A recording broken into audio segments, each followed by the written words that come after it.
Eu sou uma maringaense, nasci em Maringá, mas só nasci.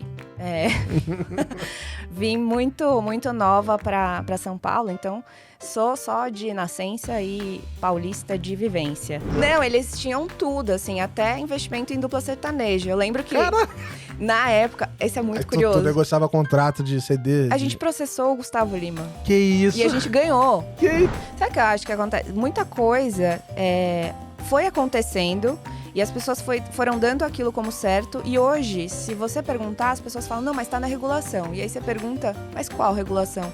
Não existe, porque alguém criou e falou que era regra.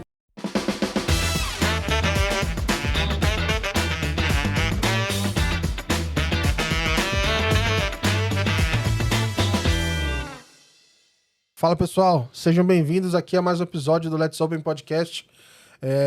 A temporada de 2023 está voando aí, já temos alguns papos super legais aqui.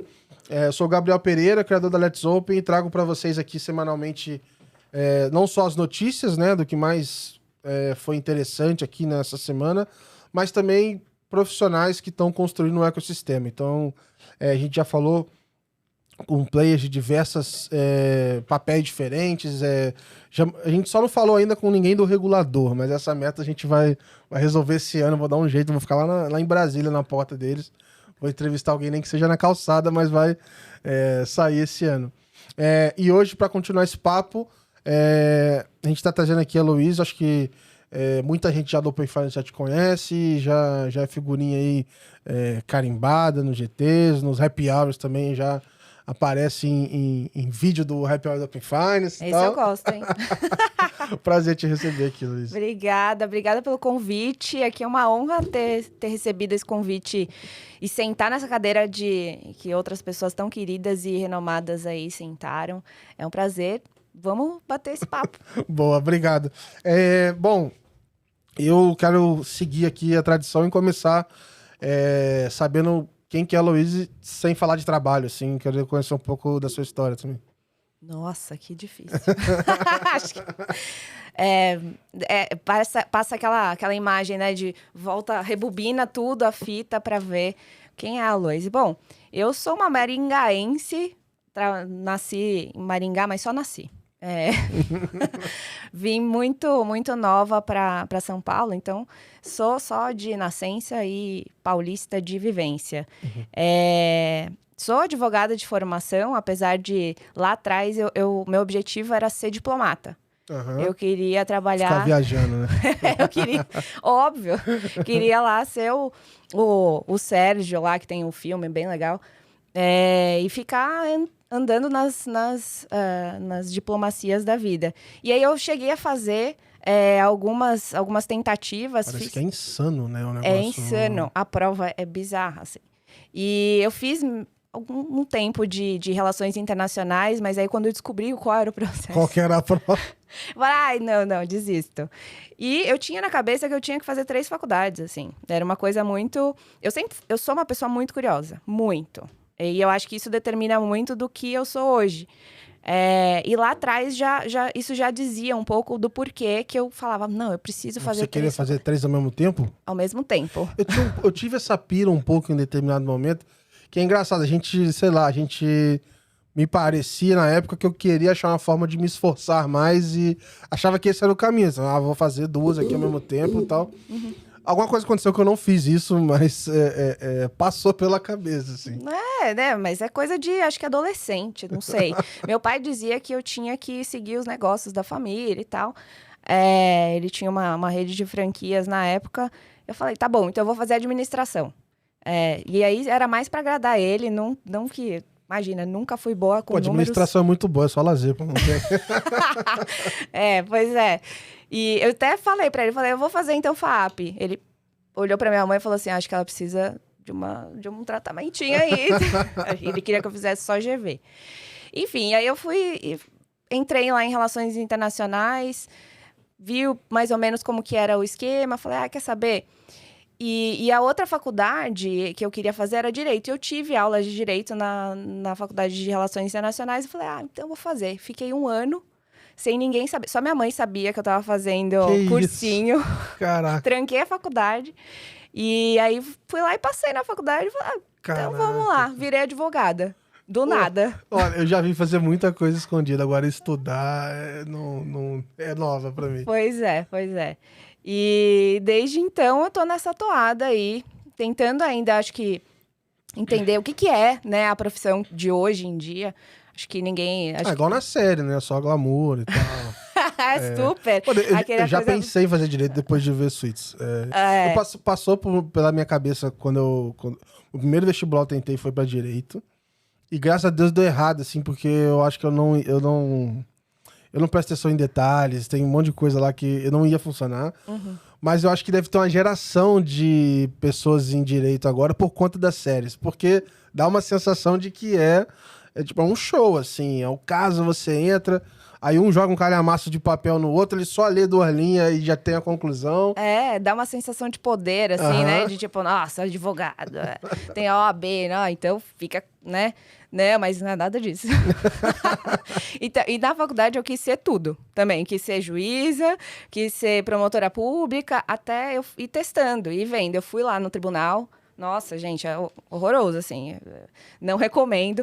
Cheguei a trabalhar em tribunais no TRF, no TJ. Inclusive, eu fiquei na época no estágio na vara que tinha o processo do Lalau, que era, na época, maior fraude. Desse nome. Que ele construiu um prédio, acho que trabalhista lá, e fez maior... Foi o primeiro caso, escândalo de corrupção que o Brasil conheceu. E eu ficava, nossa, que legal, eu tô na vara aqui, que tá o processo do Lalau, um monte de papel. Mas foi ótimo, aprendi a fazer café, foi muito bom. E a me tornar uma pessoa organizada, assim, porque era tanta pasta que eu tinha que fazer, e numerar processo, eu numerava. Então, chegava o advogado no balcão, entregava o papel e falava assim, preciso juntar, que era anexar no processo esses documentos. Eu ia lá, pegava o número do processo. Caraca. E começava na caneta BIC mesmo. 40, e começa do fim pro... Assim, você anexa no fim, não no começo. Então, é uma lógica meio esquisita. Não, mas essa estágio ruim, eu passei por um, que inclusive eu nem boto no meu perfil, assim, no LinkedIn, mas eu estagiei num banco de investimento, numa corretora. Não vou citar o banco, mas eu tenho muita vontade de citar. Mas era um ambiente horroroso. E aí eu tinha que ficar muito tempo lá, fazendo FaceTime, fazendo nada, olhando pra cara dos outros. E eu tinha que comprar o almoço de todo mundo da corretora. Nossa. Eu tinha o cartão, tinha um VR, eu tinha uma planilha com senha de todo mundo. Meu Deus, olha o antifraude aí. Aí, pra eles serem bonzinhos comigo, o que eles faziam? Só poderiam pedir em 2 restaurantes por dia. Acho que é por isso que até hoje, eu tenho trauma de almoçar em grupo, decidir onde vai almoçar. Não, eu vou sozinho, eu não quero. Porque eu tive que ficar comprando. Aí, um belo dia, eu saí na sexta-feira, nunca mais voltei. E aí, deu uma confusão lá, porque teve outros problemas nesse estágio. E parece que depois mudaram a política lá. Então, o estagiário não pode mais comprar o almoço da galera, mudar uns negócios. Que legal. Mas a minha fúria é assim, a vontade que tinha era quebrar as coisas, assim, mas... Estágio é uma época muito sensível, assim, porque você pega um negócio ruim desse, vamos dizer assim, de repente você até poderia ter continuidade no que você estava fazendo, se pegasse uma experiência que fosse mais interessante para você, aí vão te enfiam num monte de pasta e de burocracia e não te dão nenhum tipo de esperança ali, aí acabou. De repente acabou uma juíza ali, acabou um banqueiro, acabou, enfim, qualquer coisa do tipo. Foi o que aconteceu. Assim, minha experiência foi de eu querer ser juíza ou não, foi determinante nessa fase. Eu conheci a juíza original da vara uma vez. Em 6 meses que eu fiquei... Passou andando assim? Só. E tiveram mais 4 que passaram lá também e eu vi pouquíssimas vezes. Então eu falei, não quero isso pra mim. E ali eu meio que fiquei um pouco desacreditada da justiça, assim. Meio utópico falar e meio clichê falar, mas nada funciona como a gente idealiza aquela romantismo todo que você falou do começo. Naquilo é só em filme mesmo ou série, viu? Não, porque na série é assim, não tem como. Mas aí eu acabei de ver Suits, eu vi umas 3 vezes a série inteira, é muito episódio. E, pô, o Better Call Saul não tem como. Eu tô quase acabando lá, mas eu falo, cara, aquilo me parece bem real, na verdade. Aquele advogado já me parece mais real. Mas aí ele trabalha mais com lobby do Aham. que advogado mesmo, Sim. na prática. É sempre assim, é o estagiário que faz as coisas e a parte legal fica pro advogado sênior. Mas depois dessa fase, eu falei, quer saber, eu vou empreender. Aham. E aí imagina, eu tinha acabado de sair da faculdade, apesar de ter entrado mais tarde na faculdade, eu entrei com 22. Que eu acho até melhor, assim, para as pessoas, para conseguir ter Foi mais ou certeza. menos o tempo que eu entrei, porque eu comecei numa faculdade, eu fiz transferência, eu comecei de novo aqui em São Paulo, foi mais ou menos nesse momento, assim. Eu acho que Tinha determina 21 algumas por coisas, aí. né, depois, né, de tomada de decisão, Sim, de sim. escolhas. E aí eu falei, quer saber, eu vou juntar aí com os amigos. Na época, conheci alguns engenheiros. E aí eles falaram, vamos montar uma empresa de grupo de investidores? Eu falei, vamos. E aí eu tinha algum conhecimento em algumas áreas por conta da minha família. Aí eu falei, vamos. E eu me arrisquei. Fiquei lá 1 ano com um monte de... Acho que eram 7 engenheiros. Chamava Grupo Fechado de Amigos Investidores. Mal sabia a gente que tinha uma série de regulação que a gente tinha que olhar da Caraca. CVM. Mas não... Assim, acabou que... Hoje a empresa existe ainda, mas é com outro formato, mais ligada para crédito de carbono, muito legal. Inclusive, na época já falava. Mas a gente chegou a... Eu já tive contato com essa empresa. Foi porque... eu não vou lembrar mais nomes aqui, eu sou horrível, mas... Era tipo assim, o namorado da irmã de um amigo meu... talvez fosse um desses seus amigos lá, foi alguma coisa assim. E ele falava pra mim da GFI, não sei o quê. Então eu tava com isso na cabeça. Por isso você falou agora, eu associei, assim. Mas passou muita gente por lá, assim, pessoas incríveis, sabe? Com carreiras já consolidadas e tal. Foi legal, foi uma experiência legal, mas ali eu falei, acho que eu preciso trabalhar. E de verdade, porque eu não tô preparada, óbvio que, né? Nem tinha me formado ainda na faculdade quando isso aconteceu. E aí depois eu falei, vou tentar. E aí fui. E com a coragem e nem sabia. Eu tava pensando esses dias, eu falei, nem lembro como foi o processo de voltar pro mercado, assim. Foi algo, acho que, orgânico, sabe? Foi uma coisa meio dinâmica. E o meu foco na vida sempre foi muito trabalho. Então, você fala, me fala quem é a Loise. A Loise sempre vai ser a pessoa que vai ter curiosidade com coisas que questionam o status de qualquer coisa. Então, você fala assim, não dá para fazer. Eu falo, aí que eu vou tentar ver como viabilizar. Porque eu fico pensando, gente, o cara o homem foi para a Lua. É impossível a gente não conseguir fazer as coisas. Então, eu sou um pouco assim. E isso... Mas isso aí é porque você quer fazer ou você quer provar que o outro tá errado? Eu acho que são as duas coisas. Eu também tenho um pouco disso. Acho que tem as duas coisas. Tem a curiosidade, que eu acho que dá um equilíbrio nisso de... vou testar porque eu quero ver o que ninguém nunca fez.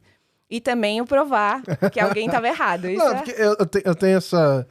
O pessoal do vestibular fala muito desses macetes assim, generalização tá errado. Tipo assim, quando tem uma resposta toda, não sei o que, tá errado. Porque se você achar já prova que aquilo ali não faz sentido. E eu penso muito nisso também. Quando tá todo mundo achando uma coisa, eu falo, cara, deve ter uma outra forma de olhar ali, de fazer. Com certeza tem. Exato. Então, eu sou assim. E aí, o meu pensamento sempre foi muito ligado para negócio por conta, acho que, de conversas todo domingo de almoço tradicional na minha família, é falar sobre negócio. Desde que eu me lembre como criança. Então, é difícil me falar minha vida pessoal, assim, de coisas que eu conquistei minhas que tenham a ver fora de trabalho são pouquíssimas. Assim. Pô, mas eu comecei, eu tô fazendo isso com os outros sacanagem, porque eu passei por uns processos assim, tipo... me perguntavam, Gabriel, fala um hobby seu. Eu falo, porra, não tenho, cara, tá foda. Tipo isso. Tipo assim, o meu hobby virou outro trabalho, que foi Let's Open, que já era coisa de trabalho. Então, assim, aí eu comecei a reparar nisso, falei, não, eu preciso mudar. E aí eu tô forçando todo mundo, vem aqui, eu falo, me fala aí de você, então, sem falar de trabalho. E aí muita gente trava, é engraçado. Assim, é engraçado mesmo. Mas se você deixar, você vai. Se eu não você, sei lá, fica só no trabalho, assim. Exato. Eu fiz um curso esses dias que a provocação foi essa. E muita gente, assim, me surpreendeu o tanto de gente que pensa que é difícil pensar fora do trabalho, porque a gente fica nessa dinâmica, né? Ah, eu sou o Gabriel do Itaú, por exemplo. Isso, pessoa personifica um CNPJ. Mas eu adoro teatro, por exemplo. Eu já fiz teatro em algumas vezes. Se eu pudesse, eu acho que eu me dedicaria mais. Eu fiz uma vez no Macunaíma. Eu fiz repetidas vezes ao primeiro módulo, porque eu achei tão legal. Aí eu ia pra segunda. Não, mas eu quero voltar. Eu ia em outra unidade. Caraca, pra fazer o primeiro... Pra fazer o primeiro módulo. Porque eu achava aquela dinâmica legal de testar, de se autoconhecer e etc. Então, acho que é isso. Se eu tivesse um hobby, eu gosto de ir pra teatros e fazer... Ah, e tem um outro hobby curioso. Eu gosto de fazer test drive em carros. Teste da... Sai lá e sai rodando de carro. Exato. Caraca. Exatamente. Esses dias eu vi a Dodge Ram nova. Porra, que animal. Puta, que... Mas você tem que ter a carteira dele, não tem não a carteira? Não, então, eles fizeram num formato que você pode dirigir com a carteira normal. Vou aproveitar que eu tô em São Paulo. Que eu acho que é a gasolina mesmo. Se for a diesel, aí você precisa da carteira... porque do tamanho delas lá, já você precisa já da carteira de Exato. caminhãozinho. Aí eu vi na rua test drive, eu falei, é lá que eu vou esse final de semana. Senhora. Aí eu gosto de Que ficar maneiro. indo. E adoro. Podcast acelerado por carros. Eu sou fanática. Que animal. Eu era viciada em kart. E aí eu ia, na época da escola, eu ia ver os karts lá nas regiões. Eu gostava de trabalhar com um antigo chefe meu, o Walter, lá no Itaú, que o cara é, assim, viciado em kart. Ele é corredor de kart, ele teve equipe, enfim. E aí uma vez a gente até foi fazer um off-site lá, a gente foi todo mundo lá pra Grande Viana, e aí o time foi correr e tal. Legal. Mas assim... Nem comparava tipo, onde estava o time e onde estava ele, assim, era outro tipo de esporte, de corrida, assim, nem se comparava. Assim. Não, tem um monte de técnica e tal, e tem poucas mulheres também, na época que eu era menor também, eu tinha uma menina lá. Ele é junto, posso falar errado o nome, mas eu acho que é a Bia, se não me engano. Bia Figueiredo. Então, ele é parceiraça dela, assim, eles fazem um monte de coisa junto e tal, vou mandar esse corte pro Walter depois, mas que legal. Ela é muito gente fina, assim, e tem um monte de projeto junto, assim. Então, que legal. Ele levou ela pra falar pra gente também e tal, muito de liderança feminina também, e foi muito maneiro. Isso foi em 2017, 2018, alguma coisa assim. Olha, que bacana. Mas até hoje ele posta stories lá e fica levando a galera, ele fica botando essa mentira na cabeça de todo mundo. Ah, se eu pudesse, eu investiria nisso aí, de fazer... é um esporte, sei, que te leva pra outro lugar, assim, na cabeça, sabe? É uma competição misturada com técnica, é um controle físico e emocional ao mesmo tempo muito difícil de ter. E ainda mais criança tendo, pra mim é muito uau. E na época, na escola, estudava o Serrinha, que é hoje piloto da Stock Car. E era meu amor platônico naquela Aí eu acho que meu pai falava, sei que você quer ir lá só pra ver, você gosta de kart. Mas eu sempre gostei mesmo, era uma coisa dinâmica. E hoje eu gosto de tudo. Tudo que é velocidade, assim. Sensação de adrenalina. Acho que tem a ver também com o meu perfil. Trabalhar no tribunal, então, ferrou, pô. Não, esse tipo de adrenalina eu tô fora. Vai devagarzinho pra caramba, não vai? Nossa, é muito moroso, assim. Mas muito. como é que você discute regulação, então? Porque você já tem que ter na cabeça que leva tempo, né? Sim, mas por isso que eu acho que eu gosto do Banco Central, assim. Eles são engenheiros, né? Engenheiro é mais dinâmico e sabe já pra onde quer chegar. Então, quando você talvez discute com esse perfil de regulador, ele já sabe, assim, já tem a resposta. Então, fica mais dinâmico a troca. Diferente de outros reguladores que eu já trabalhei, que, meu Deus, aí fica um negócio difícil. efêmero, bem filosofal, assim. Exato. Ou com o Congresso, né? Que daí é pior ainda, porque... Aí já é na discussão, aí já é interesse político. Isso, é outra dinâmica de papo. Mas aí como é que foi esse começo da sua carreira, então? Quando você voltou ao trabalho... Voltou ao trabalho é brincadeira. Voltou ao mercado de trabalho, né? Que você estava empreendendo. O que você, enfim, foi olhar... porque ainda assim, trabalhar para negócio tem muita diferença, né? Dentro do Open Finance, eu comecei a ter mais contato com times jurídicos, e tô começando a perceber que tem papéis bem diferentes ainda se você for falar disso. Porque pra leigo vai falar, jurídico. A gente até brinca, não podia falar isso, não podia digitar isso jamais, senão o compliance ia ver.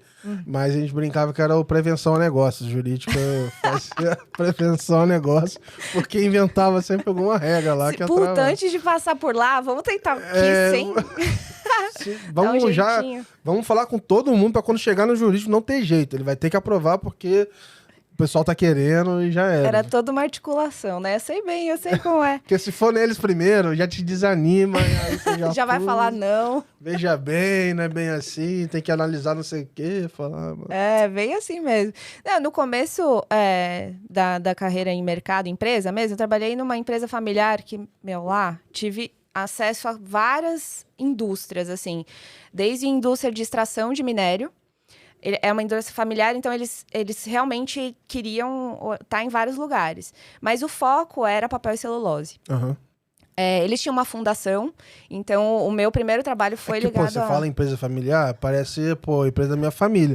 Mas tá falando da família Setúbal, sabe? Tipo isso. É empresa familiar. Mas Não, eles tinham tudo, assim, até investimento em dupla sertaneja. Eu lembro que, na época, esse é muito curioso. Tu negociava contrato de CD? A gente processou o Gustavo Lima. Que isso? E a gente ganhou. Que isso? Na época, o Gustavo Lima não é, obviamente, quem ele é hoje. Ele tinha usado uma música que chama Rosa Versos e Vinhos, que é a música que é super famosa deles. E a dupla sertaneja da empresa, né, que investia, dizia que eles tinham lançado e eram autores. E aí falaram, não, a gente não vendeu pro Gustavo Lima. A gente, então vamos ter que processar esse cara. Quem é esse Gustavo Lima? Foi muito engraçado. Isso aí deve render um tranco até hoje, porque ela toca até hoje o oficial lá não conseguiu intimar o Gustavo Lima. Ah, mentira. A casa dele, na época da pandemia, todo mundo via aqueles negócios cafona, grandão lá, meio faraônico. É só chegar lá, pô. Pois é. Bom, mas enfim, e aí foi dessa dinâmica, assim. Mas com o GRAAC também, eu trabalhei porque o dono da empresa, ele era presidente do GRAAC na época. Então, Fundação Cafu, todas essas parcerias que tinham envolvendo o GRAAC, eu olhava. Vinha de tudo, então. De tudo. Bom, pra quem queria fazer de tudo na faculdade, lá, beleza. Foi bem, exato. Agora não tem um dia igual ao outro. Pois é. Ali eu falei, bom, eu vou seguir uma carreira de advogada, um tributarista, porque era uma coisa que eu também olhava ali. Nada a ver com... Aí eu falei, quer saber? Eu vou para Novos Aires, era mesmo na mesma região ali que eu morava. Então eu falei, eu preciso ir para São Paulo. Então foi esse o meu foco. Fui para São Paulo? Não.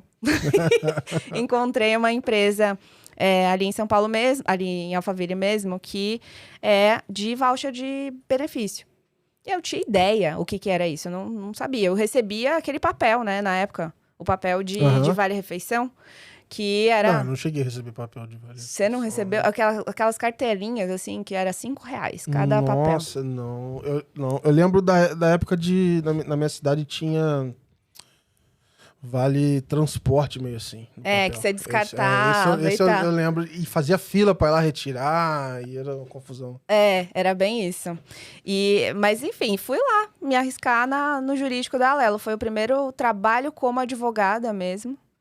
No outro, era meio que generalista, assim. Não era uma coisa... Uma pastelaria jurídica. Mas foi de muito aprendizado. Mas assim. animal, acho animal. Foi. E a partir dali... assim, minha carreira deu uma guinada, assim, a partir da Alelo. Não que desmerecendo os outros, mas os outros acho que deram uma bagagem de noção de coisas, assim, que poderiam acontecer. O lado ruim de você pegar um pouquinho de tudo é que no final você não se soma pra contar uma história que talvez não tenha um efeito composto, né? É um negócio separado, entendo. Exato. Apesar de que, assim, a Alelo é um grupo que... O grupo Alopar, como um todo, tem muitos negócios, assim. Todo mundo resume num cartão benefício de voucher alimentação. Mas eu vi surgindo a Veloy, eu vi surgindo a Livelo, que é um programa de pontos. Eu vi surgindo diversos negócios ali que meio que os bancos, os acionistas, eles deixavam como um hub de inovação. Foi ali que a primeira vez que eu descobri essa palavra, hub. E ali eu falei, cara, eu quero trabalhar com inovação, é isso que eu quero. Legal. E aí eu fiquei nessa. E, de repente, em 2013, veio o Banco Central. Pá, com a regulação de meio de pagamento. Eu falei, o que é isso? Eu acho que eu demorei umas 2 semanas para entender o que era IP e o que era arranjo de pagamento. Tá ótimo. Até hoje esse tempo é bom. Esse é um tempo bom até hoje. Pois é. E a partir dali, assim, eu acho que eu nunca mais larguei. Eu acho que por conta, não sei, algumas coisas foram me chamando a atenção. Eu comecei a não saber alguns porquês e aquilo me intrigou. Falei, não, eu preciso saber mas por que tá acontecendo isso? Eu sempre fui uma pessoa assim, se você me fala a lógica, eu com certeza vou te ajudar. Mas se você só me pede, assim, coisas, né, de trabalho, obviamente, eu vou ficar tentando te rodear até entender por que você quer aquela coisa que você tá me pedindo. E aí, a partir dali, eu fiquei nessa toada de meio de pagamento e não saí mais. Fiquei 5 anos na Alelo. E desses 5 anos, muita coisa aconteceu. E pegou 5 anos... Bom, de lá pra cá, se eu dividir em 2 blocos de 5... muita porrada nos primeiros 5 e nesses últimos 5, mais porrada ainda mais também. Mais porrada ainda. E pelo que tá vindo de... OpenVRs, vai continuar. Exato. Quente. Na época era o Willan, o presidente. Então, ele estava começando nessa toada de inovação, né? O Banco Central estava mudando um pouco a característica de como ser o regulador da nova geração, né? Que tava, daquele novo ciclo que estava começando. E aí foi nessa linha que eu acompanhei desde o começo ali, as dificuldades, as brigas, nossa. Vai mudar para D2, nossa, foi um caos. Mas aí, por exemplo, você, nesse momento, você estava começando a consumir essas mudanças que vinham lá no diário, ou você já tinha algum papel, não sei, de alguma maneira de participar, de discutir isso? Porque nessa época eu não sei se tinha abertura para discutir igual tá tendo hoje, né? Não, eu não tava nessa parte de discussão direta com o Banco Central, mas tinha, assim, dentro da Abecs, dentro da Febraban, tinha ainda uma porta, mas era ainda bem... Não era igual hoje, que você tem um e-mail praticamente da pessoa do regulador e você consegue trocar um papo igual a gente tá fazendo aqui. Na época ainda tinha formalidades. Eu falava com reguladores, mas voltado para o programa de alimentação do trabalhador. Então, eu participava muito de associações, mas muito voltada para o segmento da empresa. Porque era tudo novo. Ninguém sabia o que era. Esse PAT aí é o que dá o benefício para quem vai fazer a alimentação do trabalhador, certo? Isso. Tem alguma isenção, alguma coisa assim. Isso. Na época tinham alguns programas. Tinha o PAT, tinha o Vale Cultura, tinha alguns... Tinha um Vale Transporte. Tinha algumas características de benefícios para o trabalhador que a empresa fazia nisso. Aí desenvolveram... Aí a novidade na época que se discutia na indústria era cartão pré-pago. Então, muitas feiras que aconteciam naquela época de inovação tinha a ver com cartão pré-pago. Então, como fazer, como não sei o quê, como desenvolver. Então, foram criando novas coisas ali, novos modelos e produtos ligados a esse outra forma de rentabilidade, não só PAT. Legal. E aí você... Bom, começa a pegar um monte de mudança, né? Quando a gente pensa nessa parte de inovação. De certa forma, tá dentro desse meio de pagamento e começa a estar mais próxima de banco e dessas confusões todas aí de como é que faz isso funcionar. Não sei, foi aí que começou a dar mais um gostinho daquilo ali, do que tá por trás, desses arranjos, assim? Foi, assim, a primeira vez que eu falei, eu acho que é isso que eu quero para minha carreira, assim, eu quero trabalhar no sistema financeiro. Eu comecei a entender que o que a gente fazia na empresa era um meio de pagamento. E eu não tinha muito essa visão. Para mim, era o PAT. Era uma coisa meio, não sei, orgânica, assim, que se andava sozinho. E aí eu comecei a explorar mais, entender mais, buscar mais novidades, conversar com o mercado de forma independente, eu comigo mesma. Para tentar entender qual é o meu papel aqui, onde que eu quero seguir, como eu posso ajudar. E foi na Abex que eu comecei a abrir mais, né? Ter mais uma leitura por conta da convivência com outras empresas do setor. Então, ali eu falei, putz, então quer dizer que a empresa que eu trabalho também é uma bandeira. Porque se a associação que eu tô aqui tem bandeiras, a gente está discutindo questões de... E aí eu começava a associar. Mas ninguém nunca me ensinou. Acho que até hoje ninguém nunca ensinou ninguém, né? Engraçado que é uma área que, assim... ela é difícil de aprender, ela tem muita oportunidade, circula muito dinheiro. Então ficou a sensação de que se você aprende a navegar naquilo ali, você é capaz de construir coisas que muitas pessoas não são.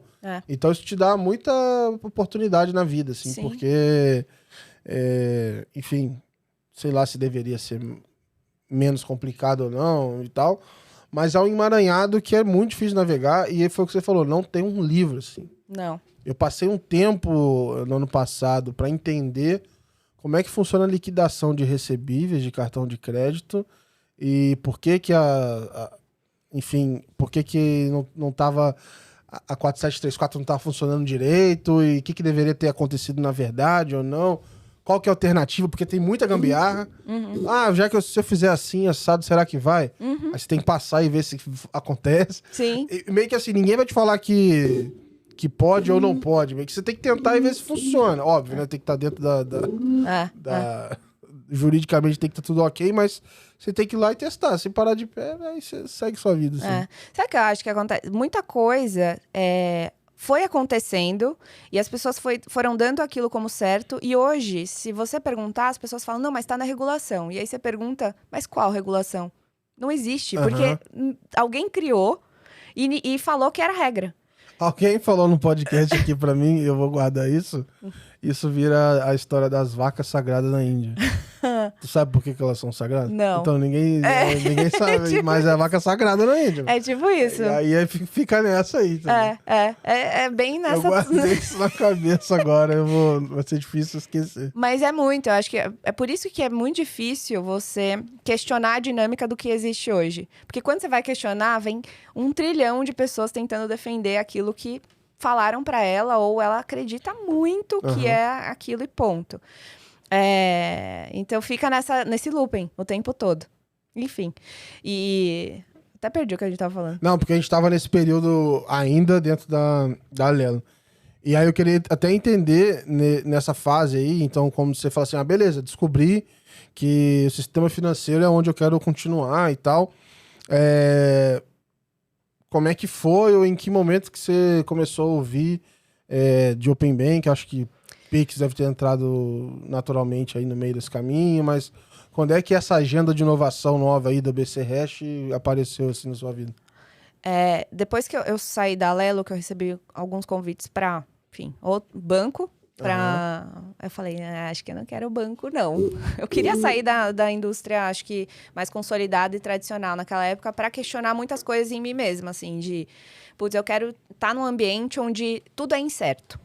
Não que a indústria também, né, consolidada não tenha esse momento, mas eu queria ir para um extremo. E aí me convidaram para ir para Alelo. Na época, no começo, a primeira opção era iFood, mas acabou mudando no processo seletivo e foi para Movile. E daí, na Movile, eu comecei a falar, putz, como é que eu explico para as pessoas o que é o momento que a gente está agora de Banco Central, Mas só para dar um contexto também para quem está ouvindo da Movile, porque é o braço de fintech do iFood, certo? A Movile, Ou é 100% independente? A Movile, ela não é... Ela é uma empresa que investe em empresas de tecnologia. Lembrei, porque ela tem o iFood e as outras embaixo, né? Isso. Na época que eu entrei, tinha iFood, tinha a Wave, que foi a origem da Movile, que a Movile lá no começo... Tem Play Kids também? Não. Play Kids. Agora tem uma de games que chama Afterverse. Então tem diversos setores. Eu tem lembro a Simpla. acho que tipo, tinha uma missão de impactar 1 bilhão de pessoas, uma coisa assim. Exato. E eu lembro que numa época tinha até um treininho Big Tech que te formava entre essas empresas. Eu acho que é isso que eu lembro, assim, um pouco. A ideia, na época, falava muito de ecossistema. Uhum. Então, a ideia era ter um ecossistema que se conversava e que você tinha uma jornada do início da manhã até o final da noite com os aplicativos da empresa. Então, que ela pudesse prover uma experiência boa para os clientes a partir dos aplicativos das empresas que elas aceleravam e ajudavam a crescer. Então, esse era o propósito lá atrás, quando eu entrei. Ainda tem um pouco disso hoje, mas acho que vai se ajustando, né, conforme a evolução do mercado. A mais conhecida, que hoje está super grande, é o iFood, que eles investem, mas a Simpla também está super grande. E tem um segmento interessante de entretenimento e tal. Mas ajuda a entender aqui. Se ela olha para todos, aonde...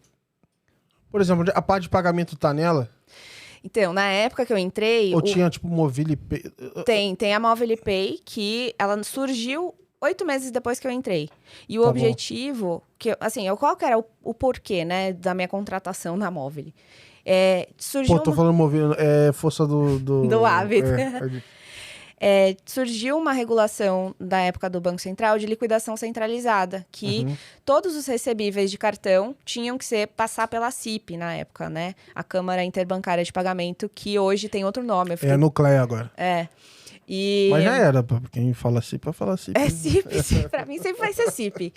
E aí foi na época foi assim, um ponto de interrogação gigante para o mercado de marketplace, porque o Bacen trouxe alguns conceitos de subadquirente, enfim, que tem 50 nomes para falar uma coisa só. E que todo mundo ficou meio desesperado. Foi atrás de escritórios, né, Bruno, Balducci e companhia, para falar, putz, e agora? O Banco Central vai olhar toda a minha operação, vai... Aí foi meio que um mini desespero, e aí eu entrei para acalmar um pouco e para tentar fazer com que todo mundo tivesse enquadrado na regulação. Então, não entra daí nessa parte, todo mundo de marketplace recebe cartão de crédito e débito, então tem um recebível. Aqueles que são plataformas de intermediação, que era, no caso, a maioria das empresas do Grupo Movile. Então, por isso que eu tive que conhecer todos os negócios a fundo para saber o que se encaixava e o que não se encaixava. E foi numa época muito peculiar de regulação, porque naquela época surgiu LGPD, surgiu tudo. Começou a falar sobre pagamentos instantâneos na época, começou lá atrás, naquele, enfim, inicinho lá na Europa, falar sobre PSD2. Isso aqui é no mais ou menos 17? 2018. Por aí, e foi... Quando saiu coisa de peer-to-peer também, não tinha alguma coisa de... tudo, assim. Foi quando desenharam... Não, CD é de crédito, mas como é que chamava de... eu não vou lembrar CEP. Isso. Isso, que teve um caso lá atrás de fraude, aí fala, não, vamos criar uma modalidade. Então, foi meio que nesse contexto que eu entrei na Movile. E aí, 8 meses depois, eles falaram, quer saber, eu acho que faz sentido a gente criar uma empresa verticalizada de pagamentos para testar. Eu entrei, eles tinham acabado de investir na Zup, que era uma subadquirente também de maquininha. Na época, a maquininha estava bombando, todo mundo queria ter maquininha. E aí, a Movile Pay surgiu para fazer uma dinâmica mais organizada de ecossistema. Então, eu fiquei praticamente minha jornada inteira na Movile Pay. Com foco de olhar para meios de pagamento como um todo, né? Dentro da dinâmica ali dos investimentos e interesses do grupo. Legal. E imagino como é que seja para... acho que assim, tem uma facilidade de conhecer esses negócios, porque talvez, muito provavelmente, tem muito menos legado do que... se tiver que conhecer todos os negócios do banco do dia para noite, talvez seja pior, porque tem essa questão toda de legado e o modelo, divide físico, digital e híbrido, enfim. Mas eu imagino a bagagem que esse negócio te dá, assim. Foi lá que você teve na época, foi nesse momento que você teve o primeiro contato com o Open, ou no meio disso aí não deu nem pra ver, foi mais chegar mais pra frente. Na verdade, assim, eu acho que eu puxei tudo. Tudo que vinha do Bacen lá, eu falava, gente, gato subiu no telhado, a gente precisa fazer isso. E eu acho que a credibilidade que acabei levando por conta do porquê que eu entrei, gerava para as pessoas interesse em buscar entender mais o que era aquilo que estava saindo. Eu lembro quando, a primeira vez que eu tive contato com o Open, de forma, né, não no Brasil, cheguei, e eu sempre tenho uma rotina de ler o que está acontecendo, e coisas aleatórias, desde caiu o negócio lá no Japão, eu fiquei, é um ET. Eu sou meio dessas, eu gosto desse tipo de notícia. E aí, quando eu vi, como assim uma regulação na Europa que os bancos são obrigados a compartilhar os dados? Eu falei, meu Deus, não acredito que eu tô no meio de uma revolução. E eu já comecei, revolução bancária, banco vai acabar. E eu comecei... Eu tive a mesma percepção. Falei, cara, acabou os bancos na Europa, já era. Pois é. E aí, eu coincidentemente, eu conheci um autor... não vou me lembrar o nome. Eu sou péssima em lembrar nomes. Eu mas também não sou a pessoa mais forte. ele escreveu um livro chamado Breaking Banks. Ah, sim. É o Brett King. Esse. Eu mandei mensagem pra ele já. Ele é muito fantástico. Eu adoro ele. Ele até lançou um agora de futuro do social, assim. Mas eu lembro que legal. eu li nessa época, 17, 18. Tudo que ele falou, depois apareceu aqui, assim. Exato. Ele é muito, realmente, consegue construir uma lógica, né, que acontece. E eu falei, eu acho que é isso que vai acontecer que esse cara tá falando aqui. Isso foi um pouco depois, até. E aí eu levei na época, meu chefe, falei, olha só o que tá acontecendo lá na Europa. Vai acontecer rápido aqui. Porque a minha lógica foi, se a questão da LGPD, GDPR no caso, né, tava acontecendo lá e já tava vindo pra cá, eu falei, é questão de momentos vindo pra cá, esse assunto também. E por já conhecer um pouco a dinâmica do Banco Central, o que estava começando a acontecer mais próximo do mercado, eles estavam tentando, principalmente no mercado que eu estava de marketplace, o Banco Central estava muito interessado em saber como acontecia a dinâmica, enfim, então eles estavam abertos para reuniões. E aí a gente aproveitou esse momento para ficar bem próximo e entender também quais eram os interesses do regulador nisso. Eu acho que na época tinha uma discussão de, vocês estão com medo de regulação, é isso? E a gente, não é isso, não. A gente quer só entender a dinâmica para onde vocês estão querendo seguir. Então foi a partir daí que eu comecei a ter contato com o Open. E aí veio uma enxurrada de coisas, né? Registro recebível, com Pix e tudo mais. E aí eu até queria entender, assim, putz, você tá olhando para esse lado e você, beleza, vocês estão tentando entender o que vai acontecer, de repente tem alguma oportunidade, já se posiciona à frente, etc. Mas vocês não tinham obrigação de participar nem naquela época e acho que depois também não, né? Não, A questão, assim, o que eu levava, né? Acho que eu tentava levar a conscientização para os tomadores de decisão do que estava acontecendo e que era uma dinâmica que podia impactar o setor que a gente investia. Então, o meu objetivo não era vamos participar porque é uma regulação que nos obriga. Não. O meu objetivo era levar conhecimento e fazer com que as pessoas refletissem sobre. Então, foi praticamente esse meu trabalho o tempo todo. E aí, como que eu tinha que participar para saber o que estava sendo discutido, enfim, que tipo de mercado estava entrando nas discussões para ter esse olhar mais macro das coisas e levar mais de forma mais consistente para os diretores, enfim, tomadores de decisão. Mas aí, em que momento, por exemplo, você estava lá mapeando isso, fazendo a ponte, aí do nada falou assim, olha, vai rolar mesmo e tem grupo e eu preciso me dedicar lá. E aí, vai funcionar assim? Como é que foi essa... Porque, assim, muitas empresas se deparam com esse desafio de colocar pessoas à disposição ali no GTs ou não, né? Porque, já falei várias vezes aqui, cara, é uma trabalheira danada. Não acho que é o negócio mais legal do mundo de fazer. Muita reunião. E assim, é isso, assim, não tem outra forma de executar, né? Então a empresa precisa, de certa forma, investir pessoas ali, né? Sim. Eu acho que no começo eu não tinha muita consciência, assim, do tempo que ia ter de dedicação, do esforço é colaborativo 100%, então meio que você está sendo remunerado por uma empresa e seu tempo está sendo usado de outra forma. Então, acho que não tinha isso ainda muito claro. O que gerou argumentos favoráveis para eu defender que fazia sentido a gente estar lá. E então foi uma troca assim bem... Não foi tão estruturada, foi uma coisa meio... Vamos entrar para ver o que é, e o nosso interesse é apoio para o setor de tecnologia e de fintechs na época que estava indo bombando. E aí, por qual cadeira vocês entram? 2.3. Tá bom. E então o nosso objetivo e, enfim, as nossas defesas eram muito na linha de queremos o ambiente favorável para que esse mercado aqui se desenvolva. Então, esse foi o propósito de entrar dentro dos grupos e tentar ali defender. E que acho que na época não era tão operacional assim como está hoje, fazia sentido. Então, o primeiro grupo de trabalho que eu entrei foi de UX. Na época... Tinha, assim, só advogado no grupo. Era muito engraçado. Porra, nada contra, mas pedir pra dar problema, cara. Imagina. Foi. Você enche uma sala de 10 advogados e fala, galera, vamos discutir o X. Foi. Era praticamente isso. É fogo, cara. Eu lembro que tinha... Na verdade, assim, a dinâmica ali, eu acho que era... das primeiras reuniões, era mais entender como que ia ser a rotina. Eu acho que só aconteceu tudo o que aconteceu hoje porque a gente também estava num período de pandemia. Uhum. Se não fosse a pandemia, a gente talvez tivesse ainda discutindo a fase 2. Uhum. Ia dar umas ideias... porque se fosse fazendo um modelo tradicional, não tem como. Assim, essas empresas muito grandes,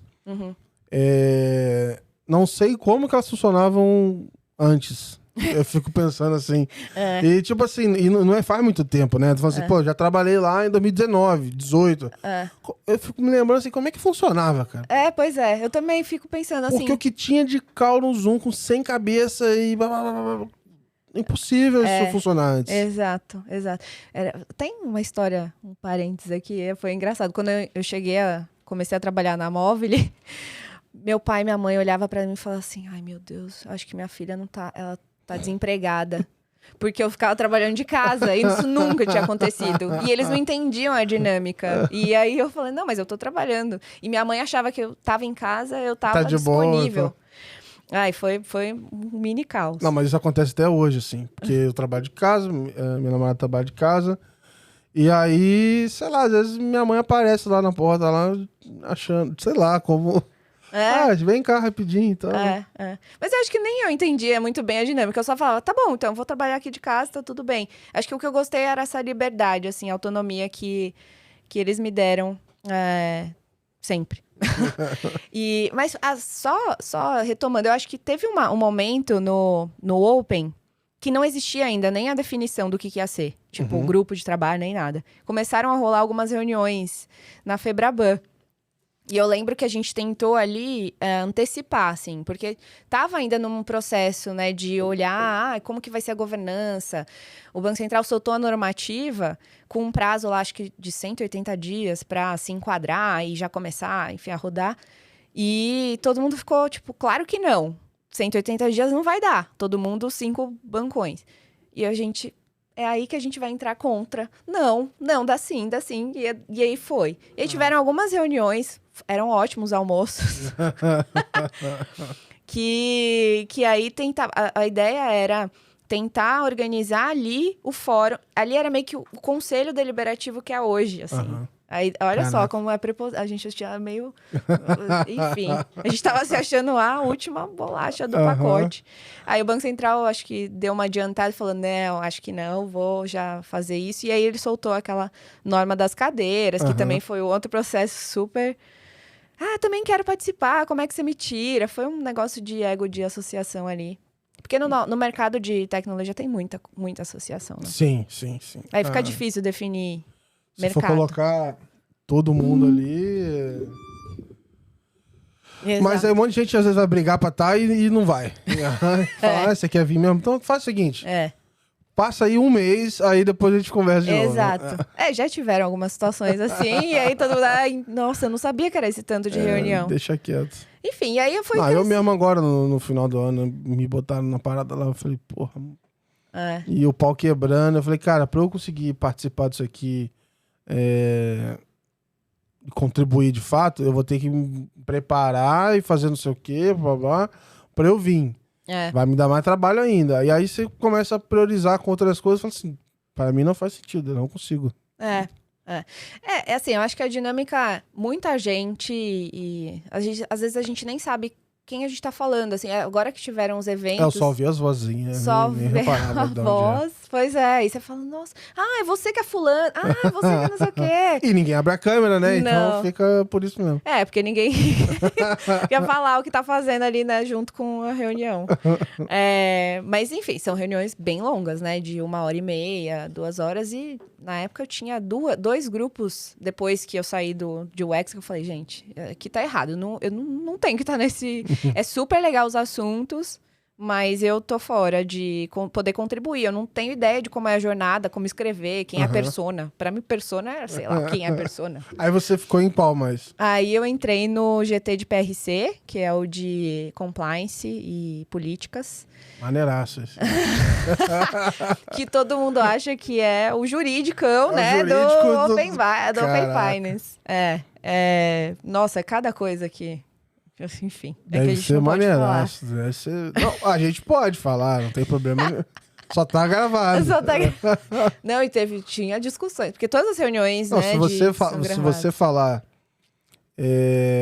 de forma genérica o suficiente e sem especificar ninguém, você pode falar tudo que você quiser. Tudo que eu quiser. Nossa, olha, mas é divertido. Você olha pra trás, você fala, putz, essa reunião foi pesada. Mas você já ouviu a frase, né? Tragédia mais tempo é igual comédia. Então, hoje você ri porque passou o tempo. É bem isso, eu acho que é. E no de estrutura definitiva, eu acho que estrutura definitiva era um mix, assim. Era bem denso, porque é muita responsabilidade. Escrever regras de como vai funcionar o ecossistema dali para frente, depois que tiver tudo rodando, né? Tipo, conselho, quem vai participar, qual critério, qual não sei o quê. Então, tipo, é muito complexo. E esse tipo de coisa deve dar um frio na barriga, porque você não sabe o que tá por trás das sugestões, né? Exato. Às vezes você pensa assim, pô, será que eu tô sendo bobo de achar legal isso daqui? Então, é um desafio importante esse de você saber o que é a sua opinião, e o que é, de fato, um fato relevante que você consegue contribuir com informação sólida para tomar a decisão. E eu acho que é isso que eu tentava levar também nos grupos, assim, gente, mas isso é a opinião de vocês. A cadeira tá ciente, tem um estudo, vamos buscar um estudo, vamos... Então, tipo, sempre tentei levar para esse caminho, sabe? Pra gente não ficar rodando, porque chegava no momento que todo mundo já estava desgastado, já estava muitas vezes voltando um assunto ou outro e não ia para frente. As pessoas ficavam mais irritadas, né, com sangue aflorado. Normal. E aí já ia numa linha mais agressiva, enfim, que não chegava a lugar nenhum. Isso aí faz parte da comunicação ainda. Em algum momento pode acontecer. Um chefe meu falou uma vez que o problema da humanidade é a comunicação. O dia que a gente resolver isso, a gente melhora tudo. Esses dias vazou um áudio na internet de uma daily. Nossa! Que o PO, sei lá, um dev foi cobrar o outro. Aí ele falou, então eu vou ficar te reportando tudo que eu dou espaço agora, aqui não sei o quê. Aí o outro, você já é sênior, 20 anos de trabalho, barbado, não tem que ficar te explicando. Cara, foi uma baixaria total. Eu falei, nossa, nunca cheguei a passar por isso, não.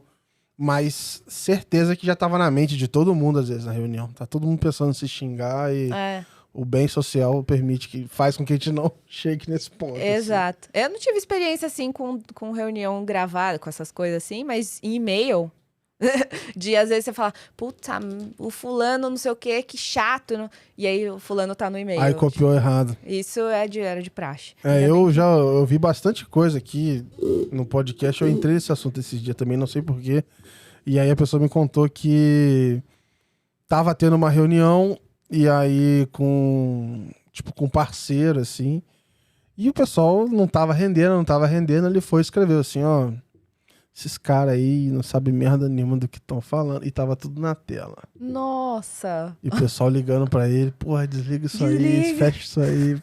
Falei, cara, eu não sei como é que você trabalha no mesmo lugar ainda. Eu teria saído, pedido demissão. Eu não ia aguentar de vergonha de ver o resto da depois. galera. Assim. É bem Não dá, isso. não dá. É bem isso. Mas me falaram que o pessoal foi aprendendo também a trabalhar junto, né? Você comentou Foi. no começo, mas, pô, já tem um tempão. Se não aprendesse também, não ia dar jeito, né? Não, foram 2 anos muito intensos, né? De reuniões, nossa, semanais bem densas, grandes, enfim. E eu gastava, acho que na época, 8 horas por semana dedicada só em reunião.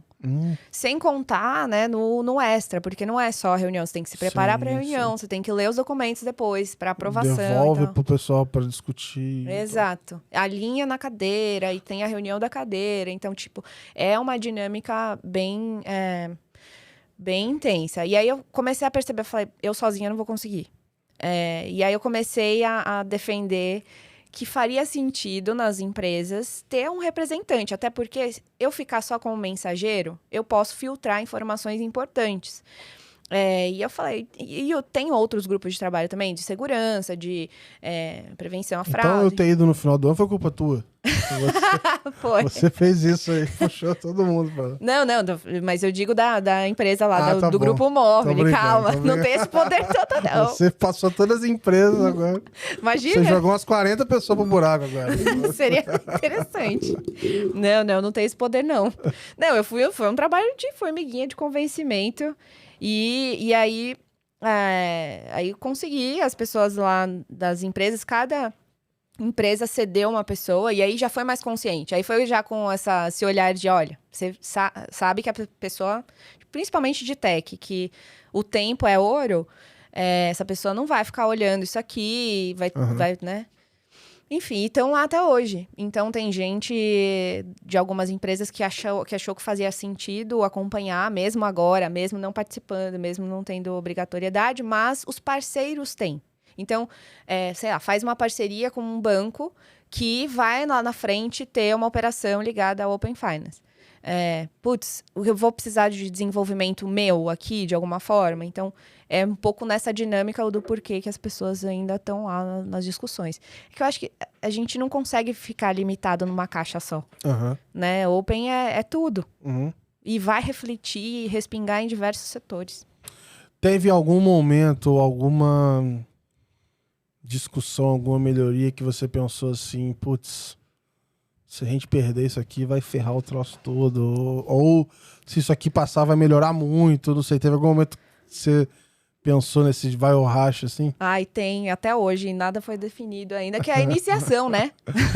Não, do jeito que... A iniciação, nossa, né? Eu acho que foram 2 vezes, 2 momentos. O primeiro momento que entrou essa discussão foi assim, tudo no ventilador, foi muito complexo, porque era um jogo de interesse ali, né, de quem tinha o controle da iniciação lá do pagamento, da conta em si, dos dados, das informações. Então, até hoje acho que não ficou tão claro ainda da capacidade do iniciador em desenvolver, em fazer métricas com base nos dados, nas informações que ele recebe, que pode ajudar até o detentor da conta. Então, acho que tudo isso vai ser com o tempo. A gente vai aprender. Então, acho que essa foi uma das discussões, na minha visão, que eu teria tomado uma decisão diferente lá atrás, que poderia acelerar o processo de hoje. Talvez tivessem hoje mais iniciadores do que a gente tem, por conta dessa decisão lá atrás. Pô, eu sempre falo isso, assim, eu acho que a iniciação, ela é ok, assim, perto do que ela seria, ela é ok, mas ela não é, eu diria que ela, assim, ela é 90% pior do que a gente vai ter daqui a pouco. A gente vai ter uma, tipo assim, 90% não, muito mais. A gente vai ter em algum momento ela 10 vezes melhor, 100 vezes melhor, porque não vai ter o redirect, não vai ter não sei o quê. E eu acho que isso, de fato, a Open Finance vai começar de verdade, assim. Pra mim, agora é meio... está na pré-história, assim, do Open Finance. Ele não pegou, ele vai pegar quando ficar fácil compartilhar o dado, você nem percebe. Igual a Amazon, quando você compra e toma um susto. Fala, nossa, eu comprei, velho. Você passa da última pra última até muito rápido. Acho que só vai começar mesmo quando chegar. Sim, Eu tenho eu mentalizo o Open Finance igual o jogo do Mario, assim. que ele entra no cano, Aham. e aí tem uma fase, putz, você tem que pular agora, tem que não sei o quê. A gente ainda tá nessa fase de que a gente tem que pular algumas fases, assim, tem que matar alguns monstrinhos ali pra conseguir pular e seguir ganhando vida e ganhando não sei o quê. Então, eu acho que é meio que essa analogia que eu faço da fase do iniciador, consentimento e tal. Óbvio que não tudo, né? Acho que tem muita coisa boa que aconteceu. Eu acho que até, inclusive, essa dinâmica de todos, assim, sabe? Eu acho que o mercado nunca tinha parado pra conversar. Todos. Que eu acho que ainda falta gente nesse diálogo, nessa organização do ecossistema Open Finance. Mas eu acho que já é o início. Eu nunca tinha visto uma mesma reunião, desde fintech bem pequenininha até o Itaú, Caixa, enfim, ali nas discussões, no mesmo patamar, assim, de nível de hierarquia. Então... Não, eu acho que vai avançar, assim. É só a minha visão como, por exemplo, da mesma proporção que o Pix era muito melhor que o TED, eu acho que a segunda geração do Open Finance vai ser muito melhor do que essa primeira agora. sim, a gente tá fazendo o melhor que dá com isso, mas e não tinha como não passar por isso. Assim. Mas eu olhando assim, sei lá, se fosse 3, 4, 5 anos aqui pra frente, eu acho que isso vai mudar muito. E até aproveitar isso pra te perguntar, mas eu quero que você use sua imaginação desde o começo. Você vai falar, eu quero virar juíza. Eu quero que você pense lá na frente também, assim. Tá. Como é que você acha que vai estar o Open Finance? Tem alguma coisa que você... Alguma coisa especial que você acredita? Pode ser um caso de uso, ou pode ser uma regulação nova, onde a gente vai começar a olhar para um determinado tipo de coisa que a gente não está olhando. Sei lá, quando você fecha o olho e pensa em 10 anos, o que te chama atenção, assim? Nossa, já é difícil essa pergunta aí, ó. Não, mas pode chutar. Ó, já vou te dar né? exemplo. Eu já falei que eu tô numa ideia agora de que o cartório vai acabar, assim. Mas já que a identidade digital vai ficar tão forte. Que acabar eu uso só pra deixar a frase melhor, mas a identidade digital vai ficar tão forte que vai começar a autenticar várias coisas com essa identidade, igual algumas já fazem com o GovBR e tal. Acho que isso vai evoluir muito, e com essa evolução você tira a fricção de um monte de coisa. Mas não sei, você olha pra daqui a 10 anos, você olha pro chat GPT lá e toma um susto com aquilo, fala, cara, que porra é essa que tá acontecendo? E aí, daqui a 10 anos, fazendo um exercício aqui, o que você pensa que pode acontecer? Eu acho que daqui a 10 anos a gente vai estar discutindo tributação internacional, na verdade, vinculada a Open World, assim. Eu acho que com esse Real Digital do Banco Central lançando, e esse GT que ele também criou, discutindo rede aberta e tal, ali vão ter muitas respostas para dificuldades que a gente tem hoje no Open Finance e no Pix. E eu acho que isso vai ajudar, inclusive, a contribuir na dinâmica com outros reguladores, que é o desafio central, acho que, de hoje, para a gente evoluir. Daqui 10 anos, a gente ter realmente um ecossistema que fluido, igual a internet. Então, para mim, o ideal é a gente ter uma dinâmica de setor que, enfim, você pode pagar, enviar as informações e receber um produto com pontos, uma coisa super dinâmica, e não necessariamente pagamento tem a ver com dinheiro.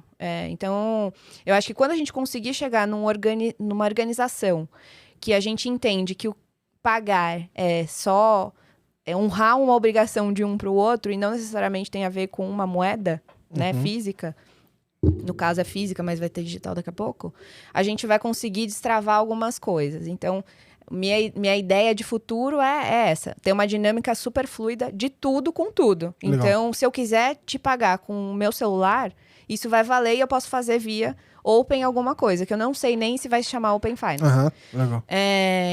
E isso tem a ver com a dinâmica do como a CVM vai entrar no mercado, que tipo de ativo que a gente está falando. E aí, por isso que eu falo que talvez o Real Digital gere coisas novas, porque a gente já está falando de ativos, né? Criptoassets. Então, eu já tô nessa... Eu gosto de tudo que é revolucionário. E para mim, o que tem hoje em discussão, em pauta revolucionário, é a questão do GT lá, de criptoassets e etc., das exchanges. Porque eu acho que a gente já está numa esfera de Open Finance e de Pix problemático. A gente já tá, assim, indo num looping de resolver problemas muito... será que não vale a gente pular essa etapa? E já ir para a próxima? Porque essa a gente vai perder muito tempo, energia, dinheiro e etc. Então, eu acho que é um pouco disso. Eu acho que esse ano vai dizer tudo, assim. Se a gente chegar na conclusão do que a gente quer com o No Redirect lá e tal, e com o VRP, eu acho que aí tá mais próximo de chegar nesse exponencial, assim. Se não, aí fudeu, mas vai acabar a Let's Open. Sacanagem. Aí vai ferrar meu trampo aqui. Aí já era. Tô brincando, mas acho que a gente já gastou muito pra ir pra trás. Não tem como mais. Não, eu acho que a evolução sempre vai ser melhoria do que a gente, né, desenvolveu até agora. Mas o meu questionamento será que vale a gente perder nossa energia? Perder não, né? Mas alocação, priorizar. Você vai priorizar um ou outro. Não tem priorizar nossa energia numa coisa que é um detalhe e que talvez a gente está olhando uma solução que a gente só está enquadrando o que já existe hoje, ou a gente vai para um mundo um pouco mais arriscado. E o que eu acho que é possível, porque a gente tem um regulador que gosta de arriscar. Tudo tem risco na vida, né? Qualquer negócio tem risco. Mas o nosso regulador, o Banco Central, ele arrisca de uma forma diferente dos outros. Talvez os outros reguladores acompanhem ele nessa linha. E eu acho que isso já está bem claro que em outros países também, né? Com tanto de prêmio aí que o Banco Central tá ganhando. Sim. E tal. E eu acho que a independência do Bacen vem muito para viabilizar mais ainda esse Mesmo com essa discussão toda de independência e blá blá blá, eu fico relativamente tranquilo, porque isso é uma conversa muito mais voltada à parte de juros, à parte econômica, eu acho, do que as iniciativas ali. Então, sim, eu acho que num pior cenário, eu acho que isso ainda continuaria caminhando de forma coerente com o que a gente já tá fazendo, assim, sabe? Então, por isso que eu nem... Quando começa... O grupo do Open Finance lá, às vezes ele passa assim, a linha é essa de virar uma guerra, ele passa aqui, assim. Porque começa, porque a independência, e o Lula... E vai, Se alguém jogar um isqueiro ali, vai explodir, velho. Exato. Ele passa na linha, eu nem comento, deixa rolar. Mas é bom não comentar mesmo, porque senão você vai numa linha muito Eu falo, não, deixa polarizada. quieto, gente, deixa quieto, gente, eu não... O Open Finance continua, tem muita coisa pra entregar aí. Mas eu acho que assim, eu não sei... Todo mundo se acostumou muito com essa dinâmica que a gente tem hoje de discussões e tal. Talvez a gente tenha uma quebra aí de rotina, que a gente vai ter que aprender depois que as coisas começarem a andar independentes. Vai ter ainda um processo de briga de quem quer participar, quem não quer participar. Então, eu acho que ainda tem umas etapas que a gente vai passar. Mas o foco principal é que a gente ainda não conseguiu chegar no propósito final, que eu acho que nem tem o final, né? É uma construção. De levar para o consumidor ou para a própria empresa, né, os benefícios, assim. Eu acho que, não sei se fora do que a gente já fala de padrão e tal, que todo mundo fala, de crédito, melhoria, de análise, etc. O que mais que a gente pode trazer? E eu acho que esse o que mais, que é o X da questão que vai dar pra gente as respostas daqui 10 anos pra frente, o que vai acontecer. E não tá só na nossa caixinha. Tá na diversidade quando a gente traz outros assuntos na mesma toada, porque é multidisciplinar, não tem como a gente fugir. A dinâmica de tudo no mundo é multidisciplinar. Isso só fica mais complicado, assim. Não tem outro caminho. A gente tá chegando ao final aqui. Queria te agradecer já de antemão a presença. Tá sendo muito bom. Mas eu tô terminando com uma pergunta que não tem nada a ver com o trabalho. Mais uma vez aqui, ó, pra provocar. Mas tá sendo muito legal, assim, porque cada um compartilha uma coisa e é legal conhecer as pessoas também. E eu tô pedindo pra você compartilhar alguma coisa da tua vida recente aí que... te trouxe felicidade, satisfação, uma coisa que você tá curtindo fazer, sei lá, putz, você tá lendo, passeando com pet, tem gente que já tô tocando guitarra, eu vi meu pai, o que tá na sua cabeça, assim, de alguma de algum momento bacana, assim, na sua vida também. Nossa, tem algumas coisas. Olha que interessante. Aí, tá vendo? Todo mundo...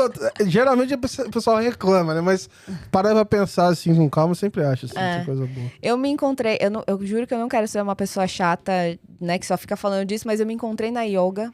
Nossa, eu tô adorando. A yoga, crossfit e veganismo, não... Todo mundo Você fica... sabe o que a pessoa faz. Ela chata. Ela te conta.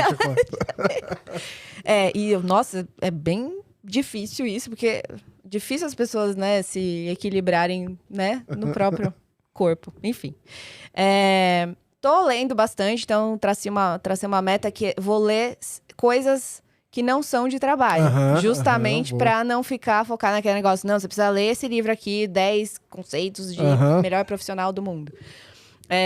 Já terminei um que eu achei muito legal, que chama Tudo é Rio. Tá meio famosinho aí, é uma história bem forte, mas... Eu não conheço. É um romance de uma mulher que, enfim, perde um filho e o marido é agressivo, e aí depois fica nessa coisa ali, mas fala sobre prostituição, então é bem forte, assim, o livro. Pesado. Pesado. Mas a autora, ela tá bem falada, assim, Legal. e a construção da lógica é bem interessante de ver. Mas os outros livros que eu tô lendo, um é todos os assuntos que um adulto deveria ler, deveria conhecer. Deve ser bem grande, né? É uma bíblia que já tá do lado da minha cama. Enfim, tem um monte lá, gente, que depois, se vocês quiserem, eu compartilho aí como dica, né, de leitura. Boa. Mas a maioria é mais ligada pra coisas sem nada a ver com o trabalho. Tá bom. Você pegar um livro jurídico lá, dá até pesadelo depois. E o outro, assim, isso não tem nada a ver com a minha carreira, nada a ver com o meu momento, mas eu tô tentando me construir pra frente. Isso não briga comigo, mas é interessante porque eu tô vivendo numa comunidade que eu nunca achei que eu fosse viver, que é de conselho, de administração. Ah, que maneiro. E aí eu tô fazendo um curso que é em Porto Alegre, então só tem pessoas de Porto Alegre. Caraca. O que é mais interessante ainda. E pessoas, assim, acima de 50 anos. Caramba. Então tem outra mentalidade, outro momento de vida. Pô, é aleatório. Como é que foi parar lá? Aleatório? Tipo assim, não, você digitou na internet, curso de conselho, e tem um aqui em Porto Alegre. Foi mais ou menos isso. Caraca. Tu não tava lá e passou em frente? Não. Eu já tenho família em Porto Alegre, então pra mim facilitou, mas eu queria fazer um curso de conselho de administração mais pra frente, construindo minha carreira lá, né, daqui 10 anos. E aí eu gostei muito de um curso de uma instituição específica, e aí eles tinham um curso ou em BH ou em Porto Alegre. E aí eu fui lá. Mas quando eu cheguei foi muito interessante, porque todo mundo me perguntou, nossa, o que você tá fazendo? Quem é você na fila do pão? E pra eu inventar ou construir uma... Inventar não, né? Porque vou inventar o quê? Não tem nada. Tipo, eu não trabalho com isso, eu descobri um monte de coisa depois. Então, o curioso foi conviver com essa outra forma de pensamento. Então, acho que eu vou buscar esse tipo de curso agora. Legal. Teve um de talks também, TED Talks. Eu fiz um curso, eu não acabei, mas eu fiz um curso de stand-up comedy, eu comecei a fazer. Olha lá. E é bizarro os treinamentos e a turma, como é que não tem nada a ver uma pessoa com a outra, assim... Nada. É muito louco. Eu acho que são nessas oportunidades que você conhece pessoas novas, tem experiências novas e descobre coisas de você que você nem sabia. Exato. É incrível. Queria te agradecer aqui por compartilhar, por participar do episódio. E vou deixar aberto para você mandar um recado pro pessoal, quiser fazer propaganda, a hora é agora. Fica à vontade aí. Obrigado pela participação. Eu que agradeço. Foi um ótimo papo. Nossa, quero ouvir mais vezes, assim, para falar mais. A gente podia montar aqui um grupo de essa fase aí de GTs que ia acabar. Ia ser legal, hein? Vamos. Eu, inclusive, esse ano vou criar alguns temáticos também. Vou trazer mais pessoas. Então, assim, vamos fazer uma sequência para falar... sei lá, de um aspecto jurídico, por exemplo. Tá, a gente faz 4 episódios mas assim... Sim, é necessário. Igual o livro, né? Coisas que todo adulto precisa saber do jurídico do Open Finance, a gente faz uma versão. Ótimo. Galera. Boa. Nossa, Obrigado. Tem muita gente competente aí, com certeza. Não, obrigada a vocês e contem comigo. Mensagens finais... contem comigo para o que vocês quiserem. Eu acho que o que eu tento fazer é tentar passar as mensagens para as pessoas que estão meio, putz, eu acabei de entrar no ecossistema. Me procurem nas redes sociais, LinkedIn, etc. Eu vou deixar os links. Que eu tento ajudar, de contribuir de alguma forma, o caminho, ou o que ler, sei lá, quem Boa. conectar. Boa, excelente. Pessoal, obrigado aí por vocês acompanharem. Se ouviu até aqui, por favor, compartilha aí no WhatsApp, pode mandar no grupo do Open Finance lá, dá um spam lá que dá uma ajuda, porque eu compartilhar é foda, né? Ficar fazendo propaganda, mas vocês são liberados. Obrigado aí por acompanhar mais um episódio e a gente se vê no próximo. Um abraço.